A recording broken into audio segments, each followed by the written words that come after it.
بسم اللہ الرحمن الرحیم۔ السلام علیکم۔ امید کرتے ہیں آپ سب خیریت سے ہوں گے۔ حضرت سعید بن جبیر رضی اللہ تعالیٰ عنہ فرماتے ہیں کہ جب اللہ تعالیٰ نے حضرت آدم علیہ السلام کو زمین پر اتارا تو اس وقت زمین پر گدھ اور سمندر میں مچھلی کے علاوہ کچھ نہیں تھا۔ گدھ رات کے وقت مچھلی کے پاس آ کر رہا کرتا تھا۔ جب گدھ نے حضرت آدم علیہ السلام کو دیکھا تو مچھلی کے پاس آ کر کہا کہ آج زمین پر ایسی چیز اتری ہے جو اپنے پیروں سے چلتا ہے اور ہاتھوں سے پکڑتا ہے۔ یہ سن کر مچھلی نے کہا اگر تو سچا ہے تو دریا کے اندر مجھ کو اس سے نجات ملنے والی نہیں اور خشکی میں تجھ کو اس سے خلاصی ملے گی۔ خوابوں کی یہ تعبیریں آپ کو مستند اور جید فقہا اور علماء کی کتب سے استفادہ کر کے بتائی جا رہی ہیں، جن میں خاص طور پر حضرت امام ابن سیرین رحمۃ اللہ علیہ، حضرت امام جعفر صادق رضی اللہ تعالیٰ عنہ، حضرت جابر مغربی رحمۃ اللہ علیہ، حضرت اسماعیل اشیت رحمۃ اللہ علیہ اور حضرت اسماعیل نابلسی رحمۃ اللہ علیہ کی کتب شامل ہیں۔ خوابوں میں مچھلی دیکھنے کی تعبیریں بتانے سے پہلے آپ سے گزارش ہے، اگر ابھی تک آپ نے ہمارے چینل کو سبسکرائب نہیں کیا تو سب سے پہلے ہمارے چینل کو سبسکرائب کریں تاکہ آپ کو ہر نئی ویڈیو بآسانی اور سب سے پہلے ملتی رہے۔ حضرت دانیال علیہ السلام نے فرمایا ہے کہ مچھلی گرم دریا میں دیکھنا بلا اور سختی ہے اور سرد دریا میں دیکھنا فرحت اور خوشی ہے۔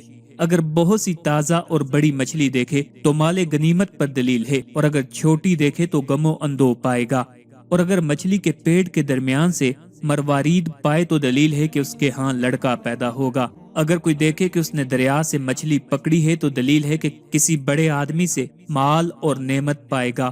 اگر اس نے تازہ مچھلی پکڑی ہے تو دلیل ہے کہ اسی قدر مال حاصل کرے گا۔ حضرت اسماعیل اشیت رحمت اللہ علیہ نے فرمایا ہے اگر دیکھے کہ مچھلیاں بیچتا ہے تو دلیل ہے کہ اس کو اور اس کے لوگوں کو خیر و نفع پہنچے گا، اور اگر دیکھے کہ حوض یا نہر میں سے مچھلی پکڑتا ہے تو دلیل ہے کہ عام لوگوں سے مکر اور ہیلے کے ساتھ کوئی چیز لے گا، یعنی کہ جھوٹ بول کے ان سے کوئی چیز لے گا، اور اگر دیکھے کہ دریا کی مچھلیاں اس کے ساتھ باتیں کرتی ہیں تو دلیل ہے کہ وہ بادشاہ کا راز ظاہر کرے گا۔ حضرت امام جعفر صادق رضی اللہ تعالیٰ عنہ نے فرمایا ہے کہ خواب میں مچھلی دیکھنا 6 وجہ سے ہے: وزیر، لشکر، کنواری لڑکی، غنیمت، غم و اندوہ، ہندو کنیز۔ خواب میں اگر کسی خوبصورت مچھلی کو دیکھا تو یہ رزق کی علامت ہے۔ ایسا خواب عنقریب ملنے والے کسی بڑے نفع یا انعام کی نشاندہی بھی ہو سکتا ہے۔ اگر کوئی خواب میں مچھلی دیکھے تو یہ بیٹی پیدا ہونے کی علامت ہے۔ اگر بہت ساری مچھلی دیکھے یا خریدے تو یہ کثرت سے مال حاصل کرنے کی علامت ہے۔ اگر کوئی شخص خواب میں بڑی سنہری مچھلی یا ہیرے جواہرات سے سجی ہوئی بڑی مچھلی دیکھتا ہے تو یہ علامت ہے کہ وہ تصور سے بھی زیادہ اور بکثرت مال حاصل کرے گا۔ جو خواب دیکھے کہ سفید مچھلی پکڑی ہے تو یہ علامت ہے کہ صاحب خواب اپنے عقائد اور مذہبی تصورات کے حوالے سے مثبت تحقیق اور جستجو کر رہا ہے، جبکہ کچھ دیگر معبرین کے مطابق خواب میں سفید مچھلی دیکھنے والے کو محبت میں کامیابی ملے گی اور شادی شدہ کا رشتہ مزید مستحکم ہوگا۔ اگر خواب میں دیکھے کہ مچھلی پانی کے نچلے حصہ میں تیر رہی ہے تو یہ مستقبل میں کسی بڑے خطرے کا سامنا کرنے کی علامت ہے، لیکن اگر مچھلی کو پانی کی سطح پر تیرتا ہوا دیکھا تو یہ خوش قسمتی اور رزق کی علامت ہے۔ شارک مچھلی جارحیت اور تیز رفتاری کی علامت ہے۔ اگر خواب میں شارک مچھلی کوئی دیکھے کہ نقصان نہیں پہنچا رہی تو یہ اچھا شگون ہے اور اس بات کی دلیل ہے کہ طاقتور سے دوستی کرے گا اور فائدہ اٹھائے گا۔ اگر کوئی خواب میں اس مچھلی کا گوشت کھاتا ہے تو یہ بہت اچھا خواب ہے اور نعمت ملنے کی دلیل ہے۔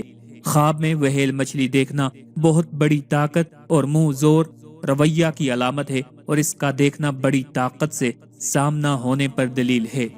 خواب میں مچھلی دیکھنا قسم کی دلیل ہے، کبھی اس سے مراد صالحین کی جائے عبادت اور مسجد بھی ہوتی ہے۔ حضرت یونس علیہ السلام کی مچھلی کو خواب میں دیکھنا خائف کے لیے امن، فقیر کے لیے دولت مندی، مصیبت میں پھنسے ہوئے کے لیے چھٹکارے کی دلیل ہے، جبکہ بادشاہت کے لائق آدمی کے لیے بادشاہت کی دلیل ہے۔ یہی تعبیر یوسف علیہ السلام کی قید، اصحاب کاف کے غار اور نوح علیہ السلام کے تندور کی ہے۔ ڈالفن مچھلی یعنی بڑی مچھلی کو دیکھنے کی تعبیر مگرمچھ کی تعبیر کی طرح ہے، کبھی اس کو دیکھنا سازش کرنے، چوری کی کوشش کرنے اور لوگوں کی باتوں کو پوشیدہ طور پر سننے پر دلالت کرتا ہے۔ کبھی خواب میں ان کا ظاہر ہونا امر بالمعروف نہی عن المنکر یعنی موحدین کی مدد اور منافقین کی ہلاکت پر دلالت کرتا ہے۔